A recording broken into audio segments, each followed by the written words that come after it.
السلام عليكم الزول في اللون كي راكم دايرين. على بالكم بلي بلادنا وحدها. علاش وحدها باسكو il y a des surprises tous les jours.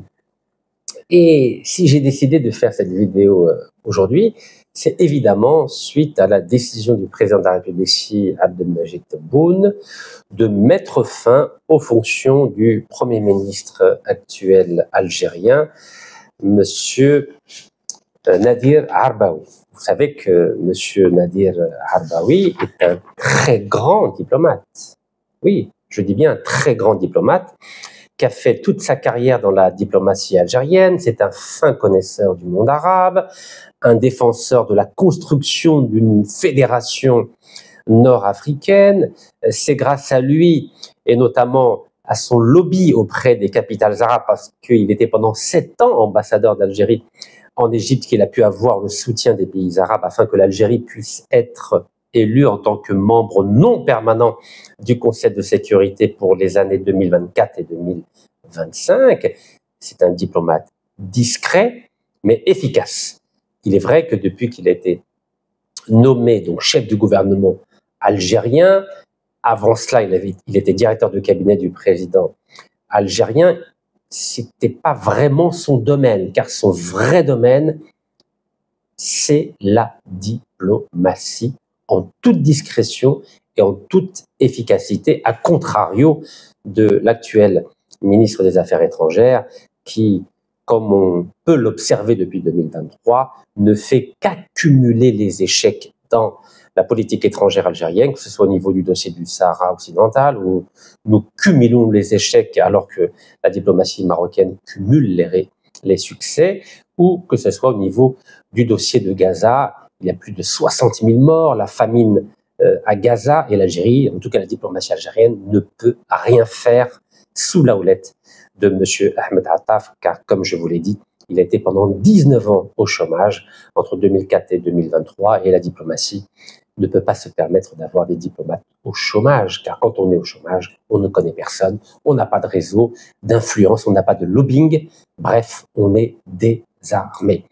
Donc, je tiens à saluer la carrière exceptionnelle de l'ex-premier ministre algérien, M. Nadir Al-Arbaoui, qui a fait vraiment un travail formidable dans la diplomatie algérienne, notamment lors de l'organisation du sommet arabe à Alger et lors du rassemblement des 14 factions palestiniennes à Alger en octobre 2022. Donc ce travail diplomatique, il faut le mettre sur le compte du grand diplomate, M. Nadir Al-Arbaoui. Donc je tiens encore à saluer tout son travail, tout le travail qu'il a effectué. Alors je vous ai dit, l'Algérie c'est un pays spécial quand même, un pays spécial. Il y a quelque temps, dans toute la presse algérienne, on nous disait que tout va bien, que l'Algérie se développe, l'Algérie est en train de faire des pas de géant, et tout d'un coup, depuis le drame national du bus d'Al-Harrach qui a causé la mort à 18 Algériens et 18 Algériennes, tout d'un coup, l'opinion publique algérienne, le gouvernement algérien se sont rendus compte que tout n'allait pas si bien en Algérie, à telle enseigne que le président en personne a été obligé d'organiser, de réunir un conseil des ministres afin de décider de l'importation de 10 000 bus et de milliers de pneus. Vous savez, un pays qui n'a pas de bus et qui n'a pas de pneus, ce n'est pas un pays développé. Et cette terrible prise de conscience, qui était en contradiction avec toutes les déclarations officielles à l'UNTV, avec tous les rouages des médias algériens, a révélé non seulement à l'opinion publique algérienne, mais au monde entier, qu'il y avait de graves séquelles dans le management politique algérien. Alors vous savez, je n'ai jamais parlé du Premier ministre algérien. Jamais, car je le respecte pour son travail diplomatique. Et ce n'est pas moi qui vais être content du fait qu'on ait mis fin aux fonctions du Premier ministre. C'est pas lui qui aurait dû être limogé. Évidemment que c'est pas lui. C'est 2 autres ministres d'État qui auraient dû être limogés. M. Ahmed Attaf, qui a échoué lamentablement dans les missions que lui a confiées le président de la République, c'est-à-dire dans la défense de la diplomatie algérienne, afin qu'elle puisse briller comme à la belle époque de feu Houari Boumediene, à l'ONU, en Asie, en Afrique, en Amérique, et dans la mission de protéger la communauté nationale à l'étranger, notamment en France, où il y a 5 millions d'Algériens. Vous savez, il n'y a même pas la moitié des consuls aujourd'hui qui officient en France. Il n'y a plus d'ambassadeurs.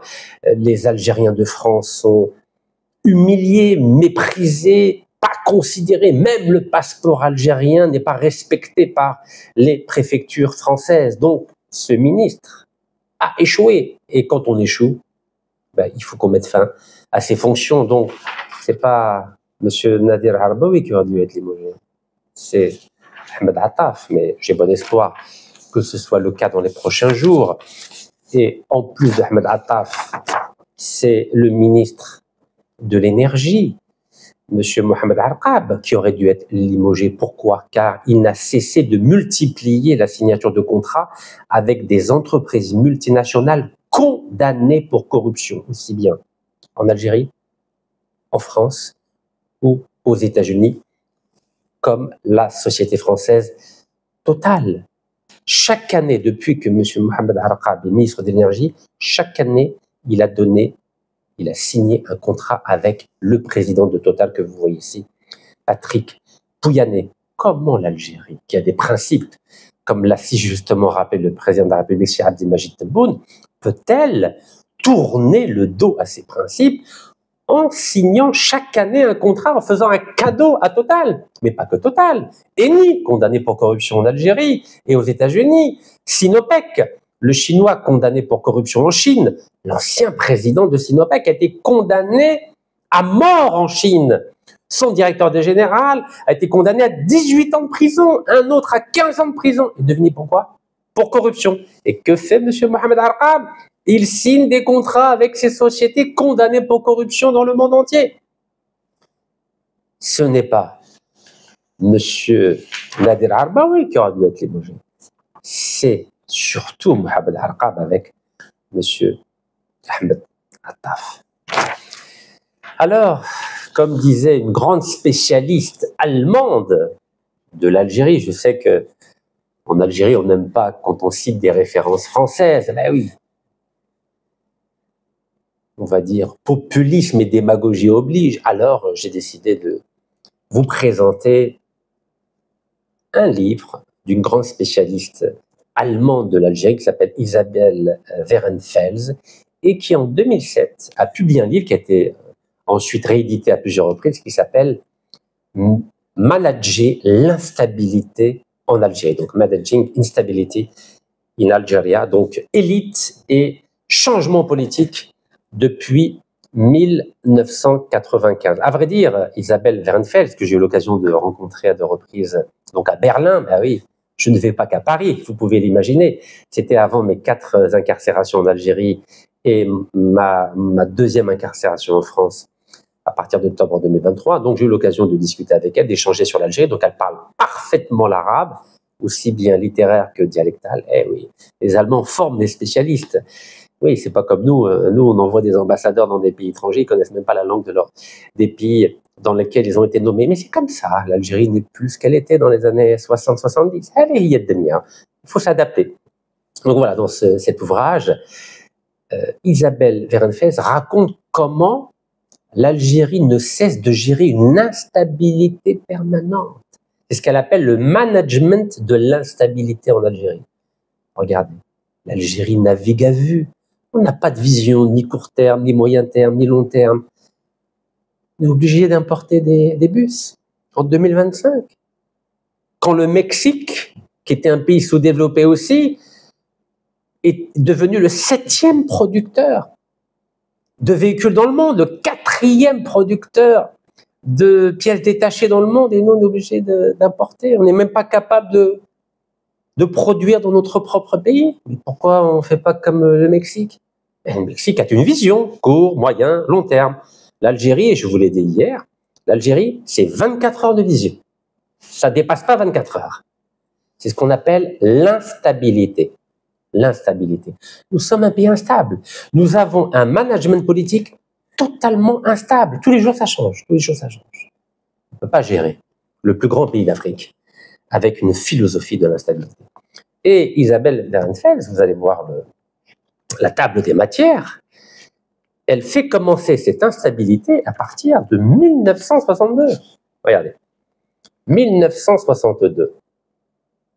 Alors de 62 à 88, vous savez ce qui s'est passé en octobre 88, première forte instabilité, je ne parle pas du coup d'État 65, je ne parle pas de 1975 avec la marche verte qui a déstabilisé le management politique algérien, c'est la raison pour laquelle en 1976, c'est-à-dire un an après, il y a eu la charte nationale, une nouvelle constitution, le président Feu Walid Boumediene élu pour la première fois à la présidence de la République. Bref, tout ça pour vous dire que l'Algérie ne cesse d'être gérée dans l'instabilité depuis 1962, et c'est ce qu'explique la spécialiste allemande de l'Algérie, Isabelle Werenfels. Pour information, cette personne a rencontré tous les principaux responsables politiques algériens, civils et militaires. Et oui, car elle travaille pour un institut qui dépend du Parlement allemand, et les Allemands, vous connaissez leur professionnalisme et leur rigueur académique. Non seulement elle publie des livres, mais elle rencontre tous les principaux responsables politiques et militaires algériens, qu'ils fassent partie du gouvernement ou qu'ils fassent partie de l'opposition. Et c'est fort de ces multiples rencontres, expériences à la fois théoriques et pratiques, qu'elle a pu déterminer le paradigme du management politique algérien qui repose essentiellement sur le management de l'instabilité. Et le changement de Premier ministre auquel nous assistons aujourd'hui fait partie de ce management de l'instabilité. Ce qui est intéressant dans le communiqué qui a été diffusé, c'est que le président de la République n'a pas changé de Premier ministre ou de chef de gouvernement, il a mis fin aux fonctions de l'actuel chef de gouvernement et l'a remplacé par un Premier ministre par intérim. Ça veut dire quoi par intérim? Ça veut dire que lui-même n'est pas sûr de lui. Lui-même n'est pas sûr si ce nouveau Premier ministre par intérim, qui est l'actuel ministre de l'industrie pharmaceutique, qui s'appelle M. Sifi Riyeb, il ne sait pas s'il va le maintenir durablement. Il ne sait pas s'il va le confirmer en tant que Premier ministre. Donc voici M. Sifi Riyeb, l'actuel ministre de l'industrie pharmaceutique qui a 51 ans, qui avait succédé il n'y a pas très longtemps à l'ancien ministre de l'industrie pharmaceutique qui s'appelle M. Ali Aoun.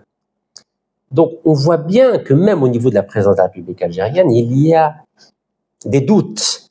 En effet, on voit bien que la décision du président de la République vient à peine un mois après la terrible tragédie de Oulad el-Harrach. On voit bien que même le président de la République commence à douter des compétences des ministres qu'il a nommés aux plus hautes fonctions du gouvernement algérien. C'est une bonne chose de prendre conscience que ça ne va pas.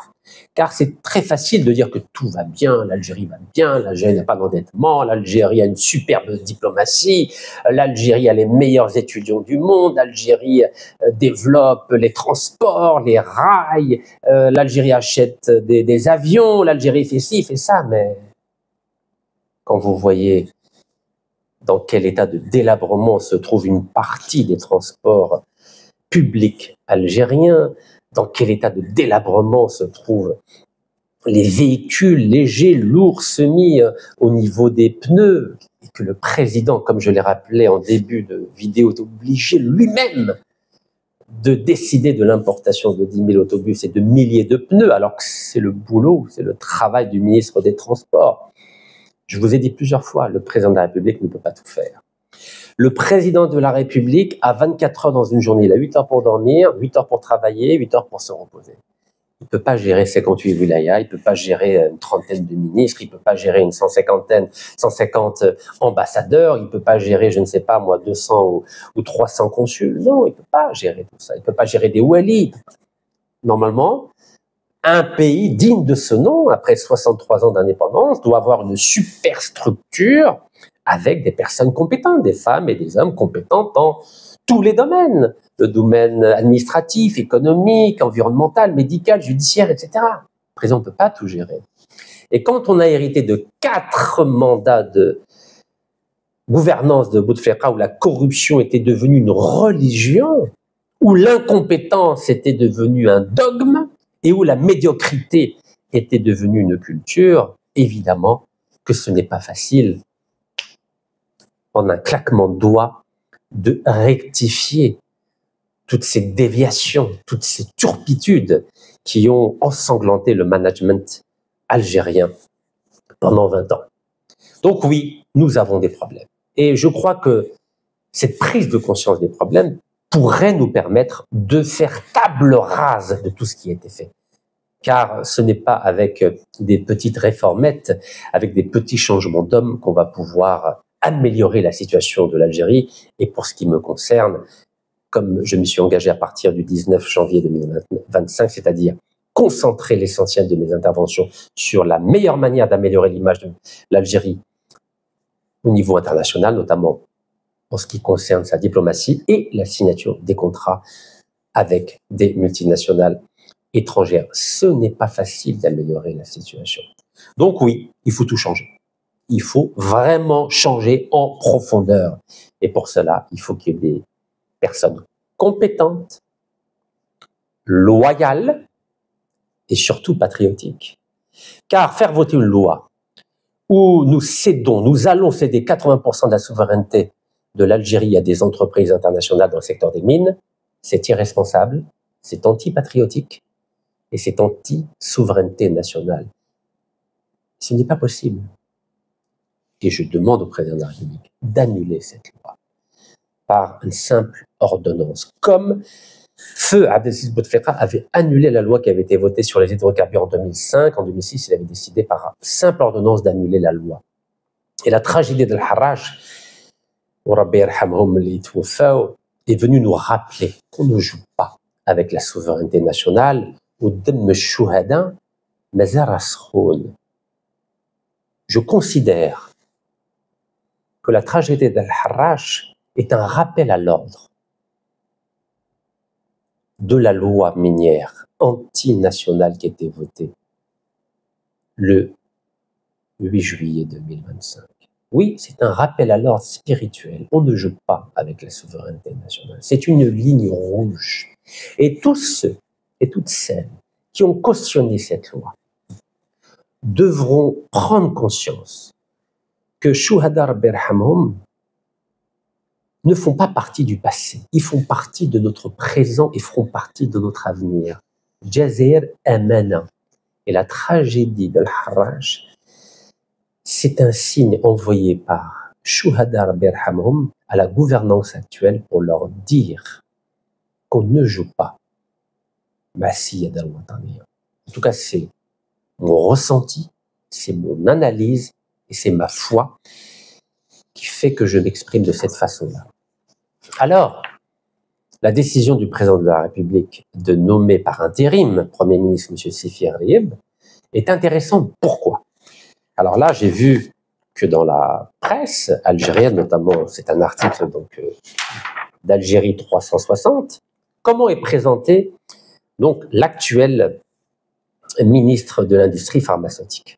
Donc, âgé de 51 ans, M. Sifi Arriib n'est pas un inconnu sur la scène économique et industrielle algérienne. Il est ingénieur de formation, alhamdoulilah, enfin des gens compétents, titulaire de diplôme en ingénierie industrielle et en économie industrielle, donc il connaît son domaine, l'industrie, un peu comme le Mexique qui a développé une vraie industrie. Encore une fois, je vous ai parlé de l'industrie automobile, et d'ailleurs, dans quelques jours, vous allez voir que je vais vous parler à nouveau d'industrie automobile.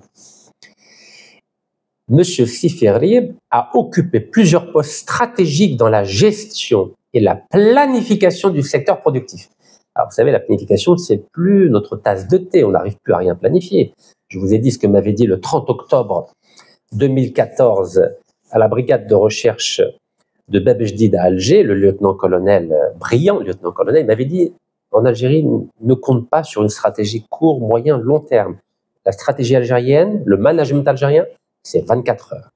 Donc là, ça fait plaisir de voir que le nouveau Premier ministre par intérim a le sens de la gestion et de la planification. En tout cas, c'est comme ça qu'il est présenté. Avant d'intégrer le gouvernement, il a dirigé l'université industrielle relevant du ministère de l'Industrie, où il s'est distingué par son plaidoyer, écoutez-moi bien, il s'est distingué par son plaidoyer en faveur de la valorisation des compétences nationales et la relance de la production locale. Donc c'est un homme qui va valoriser les femmes et les hommes qui ont des compétences afin de produire localement. Mais c'est pas en donnant 80% aux entreprises étrangères qu'on va produire. Vous êtes au courant. Regardez Tosyali. Depuis 2007, Tosyali Algérie est dirigée à 100% par deux familles turques. L'Algérie a 0% du capital social de Tosyali à Betaywa dans la wilaya de Oran. Et vous savez que en 2026, Tosyali Algérie va exporter 4 milliards de dollars d'acier. Et que va gagner l'Algérie? 0 $, 0 €, 0 dinar. En plus, Tosyali bénéficie de 8 années d'exonération fiscale, de taxes douanières, etc., etc. Donc, si c'est pour faire ça, c'est pas la peine. On parle, le ministre, l'actuel Premier ministre par intérim parle bien de valorisation des compétences nationales et relance de la production locale, mais algérienne, pas sous pavillon turc, français, italien, chinois. Non, ça c'est pas intéressant. Ça s'appelle un protectorat. Ça s'appelle pas une indépendance, n'est-ce pas? Car si l'objectif de notre gouvernement est de passer sous protectorat des multinationales étrangères, je ne pense pas que c'était le vœu des héros de la Révolution nationale le 1er novembre 1954. Il s'était agi de défendre et de se battre et de se sacrifier pour l'indépendance algérienne totale, pas pour un protectorat sous pavillon des multinationales étrangères. Je poursuis. En novembre 2024, le président Tebboune l'avait déjà choisi pour succéder à Ali Haroun, au poste de ministre de l'Industrie et de la Production pharmaceutique.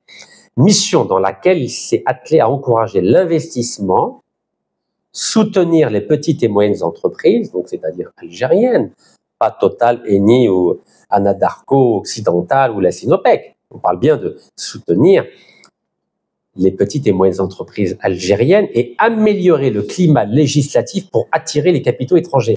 Oui, ok, pour attirer les capitaux étrangers, mais pas pour leur donner 80%, maximum 49%. La souveraineté nationale, c'est 51%, c'est pas 20%. Je poursuis.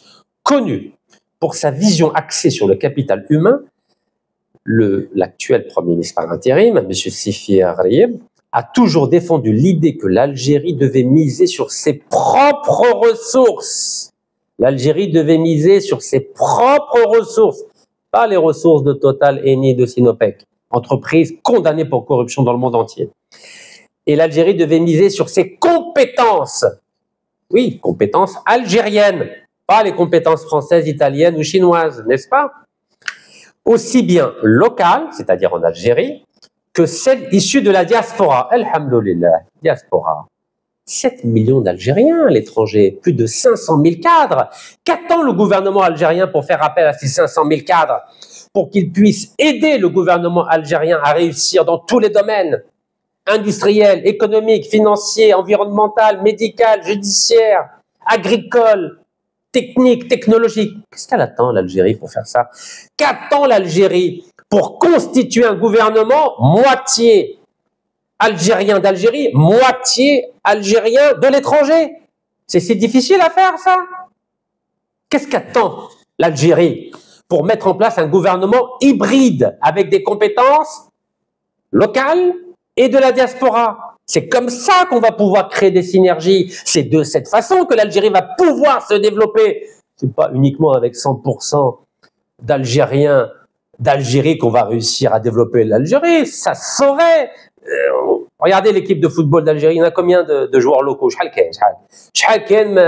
واحد لعب محلي في الفريق الوطني. Vous savez très bien que le niveau en Algérie est plus faible que le niveau à l'étranger. Vous le savez. Vous savez, quand on se frotte aux meilleurs du monde entier, aux États-Unis, au Canada, en Australie, en Europe, c'est pas la même chose que de se frotter avec les meilleurs dans un pays. Mais c'est du b.a.-ba ce que je vous dis, non?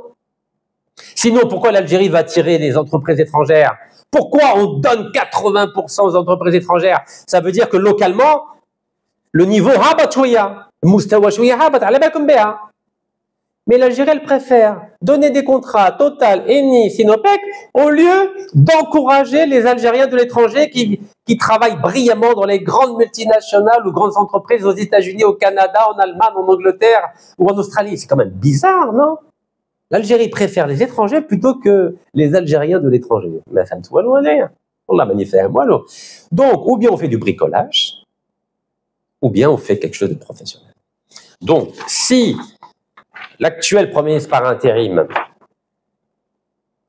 va réellement mettre en musique ces déclarations, bah, normalement, bah, il constitue un gouvernement hybride. Moitié algérien d'Algérie, moitié algérien de la diaspora. Mais des vrais technocrates. ماشي هذا ولد عمي هذا ولد خويا هذا ولد فلان هذا بنت فلان. Non, c'est pas comme ça qu'on fait. On fait pas un gouvernement de copinage, on fait un gouvernement de compétences technocratiques si on veut vraiment développer l'Algérie. C'est comme ça qu'on doit faire. Parce que le copinage, le bnéamisme, ça va aboutir à quoi? À d'autres tragédies comme celle de l'Harrach. Mais dans d'autres domaines, dans le domaine par exemple médical, dans le domaine agricole, avec je ne sais pas, une épidémie, comme à l'époque c'était quoi, 2018-2019, il y avait du choléra en Algérie. On avait cru que c'était du passé. Il y avait le choléra. Pourquoi? Parce que ça ne va pas. Parce que ça ne va pas. Car on ne... Allez, comme on dit en bon français, j'ai pas envie d'utiliser un mot familier, une expression familière, mais il ne faut pas faire du réchauffé, voyons. Il ne faut pas faire du réchauffé. Je poursuis. Donc, monsieur Arieb, qui est le nouveau Premier ministre par intérim, a toujours défendu l'idée que l'Algérie devait miser sur ses propres ressources et sur ses compétences, aussi bien locales que celles issues de la diaspora, pour impulser un véritable renouveau industriel. Pourquoi vous n'envoyez pas une équipe de technocrates au Mexique pour voir comment le Mexique a pu devenir le 7e producteur de véhicules dans le monde entier, avec 26 usines dans le pays, devenir le 4e producteur mondial de pièces détachées. D'ailleurs, les pneus, il faut peut-être les acheter au Mexique au lieu de se perdre notre temps avec Paris ou je ne sais où. Pourquoi on n'envoie pas une équipe de technocrates comme ça? Pourquoi on ne regarde pas ce qui marche à l'étranger et qui a été réalisé par des pays dits sous-développés? Comment ça se fait? Regardez la Pemex, l'équivalent de la Sonatrach au Mexique. 90% de la production est assurée par le Mexique. C'est pas Occidental l'américain, c'est pas Eni l'italien, c'est pas Total le français, ou c'est pas l'indonésien Pertamina qui s'occupe de la production du pétrole ou du gaz algérien. En tout cas au Mexique, c'est pas eux, c'est Pemex qui s'en occupe. Et bientôt vous allez voir une vidéo à partir de nos amis mexicains. Donc l'objectif du nouveau Premier ministre, c'est redonner à l'industrie algérienne sa place et réduire la dépendance vis-à-vis des importations. Ben oui, mais c'est bien beau à dire ça. On a limité les importations, au résultat des courses, on a eu le drame national de Al-Harrach. Pourquoi? Parce qu'on a détruit l'industrie automobile en Algérie. Ben, vous savez, je connais bien le sujet, j'étais en prison avec 2 grands industriels de l'automobile. C'est vrai qu'ils ont commencé par le montage, mais leur projet, c'était la production locale en Algérie, notamment l'usine Kia à Batna, avec Hassan Arbaoui. Le taux d'intégration prévu sur 5 ans, c'était 70%. Sur 5 ans, avec une vraie usine de production. Qu'est-ce qu'on a fait? Bon, on a détruit le projet. Sous couvert de lutte contre la corruption, je ne connais pas le dossier, on a détruit l'usine. On n'a pas fait la différence entre lutter contre la corruption et développer l'industrie automobile. Ok, l'Algérie, la justice algérienne a un problème avec un homme. On va dire un management. Ben, on lui met une amende. Quelqu'un qui a failli à ses obligations, on lui met une amende, une forte amende, où il khalassa. Mais à partir du moment où il a mis en place un outil industriel solide, et tout le monde est d'accord pour dire que l'usine Kia, mise en place par la famille Arbaoui à Kia, est une vraie usine de production. Je l'ai lu le dossier en prison, vous savez, j'ai eu le temps de lire en prison. J'ai lu le dossier complet. Mais c'est un magnifique projet. Le produit d'appel de l'usine Kia de Batna, c'était une petite voiture à 80 millions de centimes algériens. Vous savez combien ça coûte les voitures algériennes aujourd'hui? C'était un produit d'appel. Et je vous ai dit, sur 5 ans, l'objectif c'était 70% de taux d'intégration. Renault, Atlilet à Waran. Vous savez, au bout de 5 ans, à quel taux d'intégration est arrivé l'usine Renault Atlilet avec le Renault symbole entre 2014 et 2019? 4,57%. C'est pas moi qui le dis. C'est l'ancien ministre de l'Industrie et grand économiste algérien, monsieur Farhat, j'ai oublié son prénom de nom, désolé, à chaque fois je le dis, Ali, j'ai oublié l'autre partie du nom. Smahli. Vous vous rendez compte, 4,57%? Hassan Arbaoui, qui est toujours en prison à Chlef, taux d'intégration 70% sur 5 ans, avec un investissement massif de Kia, qui se trouve en Corée, et qui était majoritaire, c'était la famille Arbaoui et l'Algérie. Et Hassan Arbaoui a même proposé à l'État algérien de lui confier la majorité du capital. Et qu'a répondu l'État algérien, le ministre de l'Industrie de l'époque? Il a dit non. Donc ils ont préféré saboter l'usine Kia plutôt que de prendre la tête de l'entreprise. Incroyable. Et c'est un témoin oculaire qui vous le dit. Vous savez, je faisais partie de la réflexion. Je lui dis, écoute, Hassan, pourquoi tu confies pas la majorité du capital à l'État algérien? Tu payes une amende et comme ça, tu peux développer l'entreprise qu'il y a en Algérie. Et l'objectif, c'était même de produire des voitures afin d'exporter en Europe. Non, ils n'ont pas voulu. Ils n'ont pas voulu. Et c'est un témoin qui vous le dit. Mais bravo, c'est même moi qui ai écrit la lettre. Rachid n'a qu'à dicter la baria. Donc, ماشي واحد قال لي ولا مش عارف انا اللي كتبت البريه. انا دهشت quand j'ai vu qu'ils ont refusé. Et aujourd'hui, on est obligé d'importer 10 000 autobus et des milliers de pneus alors qu'on aurait pu les produire en Algérie. Non, c'est pas sérieux tout ça. C'est pas sérieux. Il faut qu'on arrête le bricolage. Il faut qu'on fasse des choses professionnelles. Et j'entends bien, en tout cas j'espère que le ministre, l'actuel Premier ministre par intérim, M. Sifi Riyeb, va mettre en musique sa vision, sa stratégie. Donc je vous relis cette phrase. Redonner à l'industrie algérienne sa place et réduire la dépendance vis-à-vis des importations. Là, on fait exactement le contraire. La preuve, on va importer en 2025 10 000 autobus et des milliers de pneus, alors qu'on aurait pu les produire bien avant, n'est-ce pas? Telle est sa ligne directrice martelée dans plusieurs interventions publiques. Donc voilà ce qui était écrit. Vous savez ce que je vous propose, monsieur le Premier ministre par intérim? Je crois qu'il est temps. Et là, c'est le patriote algérien qui a organisé 157 manifestations anticorruption, qui vous le dit. Je crois qu'il est temps de relâcher tous les capitaines d'industrie qui sont en prison aujourd'hui et qui peuvent aider à relancer l'industrie automobile ou toutes les formes d'industrie en Algérie. Ils ont fait, depuis 2019, combien? 6 ans de prison? Vous leur donnez une amende, vous les libérez, et vous les mettez au travail afin de développer ensemble l'industrie et l'économie en Algérie. Car quand je vois que des corrompus notoires, je dis bien des corrompus notoires, Shakib Khalil, qui est aux États-Unis, personne l'embête. Farid Bejaoui, qui est au Liban, personne n'embête. Nassim Tqaddour, qui est à Paris, personne n'embête. Abdeslam Bouchouareb, qui est à Paris, personne n'embête. On aurait, entre guillemets, délivré des mandats d'arrêt internationaux, mais il n'y a aucune trace dans les notices rouges d'Interpol. La preuve, je vais vous le faire en direct à nouveau. On a une trentaine de mandats d'arrêt internationaux contre des milliardaires corrompus à l'étranger. Personne ne les embête. Je dis bien personne. Pas de garde à vue, pas de prison. Rien. Ils vivent la belle vie entre Paris, Genève, Dubaï, Washington et Beyrouth. Personne ne les embête. Alors que d'autres ont payé depuis 2019. Ils ont payé. Qui m'en est? Au lieu d'importer, là on va encore importer des milliers de pneus. Après ça va être quoi? Des milliers de cardans, même ça va être quoi? Des alternateurs, des démarreurs, des quoi? Des ailes, des pare-brises. Oui, c'est quoi ça? Mais c'est du bricolage ça. Mais c'est pas ça de développer l'économie d'un pays. Elle est où la vision? Court, moyen, long terme, elle est où? Il est où le plan stratégique? Non, je pense qu'il est temps de libérer. Ça suffit. Ils ont fait 6 ans de prison, bzaf. Bzaf. Ils ont acquis des compétences. Oui, ils ont été condamnés pour corruption. Mais Chaki, bien, condamné pour corruption. Abdeslam Bouchouari pour corruption. Nassim Outkhadour pour corruption. Farid Bejoui pour corruption. Pourquoi on ne va pas les chercher, Hado? Donc, il y a deux poids, deux mesures. Non. Ils ont fait 6 ans. J'invite le président de la République à faire voter une loi d'amnistie nationale, ou bismillah, on attaque, les Fatmat, ça suffit. La France, on l'a pardonné. La France qui a massacré 1,5 million d'Algériens, qu'est-ce qui s'est passé aux accords d'Évian?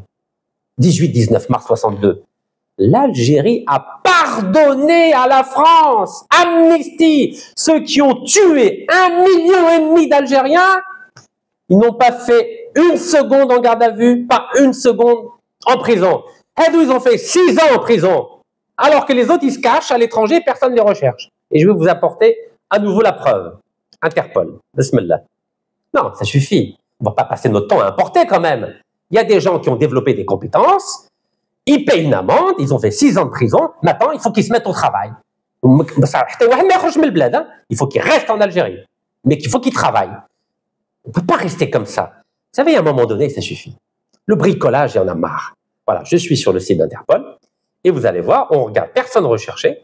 Vous allez voir que ni Farid Bejaoui, ni Nassim Outkhadour, ni Chakib Khalil, ni Abdeslam Bouchouari, ni les autres ne sont recherchés, alors qu'ils ont volé des milliards de dollars. Rien, oualo. C'est pas normal ça. La justice, elle a délivré des mandats d'arrêt, mais sur Interpol, il n'y a rien. Je vais vous montrer ça en direct. Alors, rechercher par pays, donc ça va être ici, on va rechercher par pays. On met Algérie. Voilà, regardez. Il y a marqué Algérie, vous voyez bien Algérie? Allez, on descend et on fait rechercher. Et vous allez voir que Interpol ne recherche aucune de ces personnes. On descend et vous allez voir le résultat. Regardez, 0. Recherche 0. Sur 6531 personnes recherchées par Interpol, il n'y a ni Chakib Khalil, ni Farid Bejaoui, ni Nassim Outkhadour, ni Abdeslam Bouchouari. C'est pas sérieux. Alors que les Mohamed Bayri, les Hassan Arbaoui, etc., sont en prison. Ça fait 6 ans qu'ils sont en prison. Ils sont prêts à payer des amendes colossales. Ils sont prêts à développer l'industrie automobile en Algérie, mais ils sont en prison. Alors que Bouchouari, Chakib Khalil, Nassim Outkhadour ou Farid Bejaoui, ils ont la belle vie. Donc vous voyez, vous avez la preuve qu'Interpol ne recherche aucun Algérien contre lesquels la justice algérienne a délivré des mandats d'arrêt internationaux. Ça, c'est pas juste. Ou bien, on les recherche, on les extrade en Algérie, ils vont en prison comme les autres, ou bien on libère tout le monde. Il faut être juste dans la vie. C'est un verset coranique, n'est-ce pas? Alors, regardez, quand je fais Russie, ça marche très bien, Interpol. Hein, regardez, on va faire, au lieu d'Algérie, on enlève Algérie, on met Russie. On met Russie et vous allez voir le résultat. Vous voyez Russie? J'ai mis Russie là. Russe. Et je fais rechercher. Et vous allez voir le résultat. 3174 Russes recherchés par la justice russe. Par Interpol. L'Algérie? 0. 0. Donc le F, ça suffit le F. L'illusion, la magie, arrêtez. Arrêtez, soyez sérieux. Ou bien vous recherchez Chakib Khalil, Abdeslam Bouchouari, Nassim Outkhadour, Farid Bejaoui, et dans ce cas-là, il n'y a pas de problème. Les gens fil bled يقعدوا في الحبس. Mais à partir du moment où la Farid Bejaoui, ni Nassim Outkhadour, ni Chakib Khalil, ni Wallo, ceux d'Algérie doivent sortir de prison. Parce qu'ils ont fait leur compte. 6 ans, ça va. Moi, j'étais bloqué 4 ans en Algérie. Bzaf, bzaf. ودوكا تبهديله on est en train d'importer رانا نديروا l'importation تاع الكيران عرفتوا واش نديروا تاع بيسيكليت من بعد نديروا موبيلات من بعد نديروا ورانا رايحين وين من بعد ما كاش كاميوات ما كاش سيمي مي jusqu'où comme ça il y a pas de vision il y a pas de projet stratégique en Algérie c'est du bricolage Ça suffit. Vous avez lu la presse internationale? Est-ce que vous avez vu la presse internationale? Le monde entier est en train de se moquer de l'Algérie, de la gouvernance algérienne. Ça suffit, ça suffit. Je suis un patriote, j'aime l'Algérie, mais je n'accepte pas la médiocrité, je n'accepte pas l'incompétence, je n'accepte pas la déloyauté, et je n'accepte pas ceux qui bradent la souveraineté nationale en Algérie. Ça, c'est inacceptable. Jazair est maintenant. On ne joue pas avec ça. Voici le message que je voulais vous faire passer. Suite à la décision du président de la République de mettre fin aux fonctions de l'actuel Premier ministre, M. Nadir Arbaoui, grand diplomate algérien, discret mais efficace, et sa décision de le remplacer par intérim par M. Sifi Ghrieb en sa qualité de Premier ministre. Il est compétent, et donc je demande et au président de la République et au Premier ministre par intérim de mettre en place un gouvernement hybride avec des compétences locales et des compétences à l'étranger, issus de la diaspora en Amérique du Nord, en Europe ou en Asie. Barakallahu fikum, tahiyya Jazair, wallah yarham shuhada.